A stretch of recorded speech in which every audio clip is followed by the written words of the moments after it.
Unbox with me, day 19. Unboxing another Pop Mart Dimoo weaving wonders. We got Butterfly Wizard.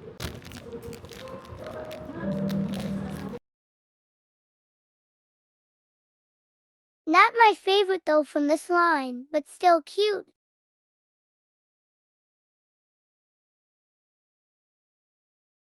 I have mixed feelings with this Dimoo. I'm not attracted to this hair design. Candy on the side looks cute though. But overall design is so to me. If I were to rate this Dimoo, it's 7 out of 10 for me. I don't see anything special.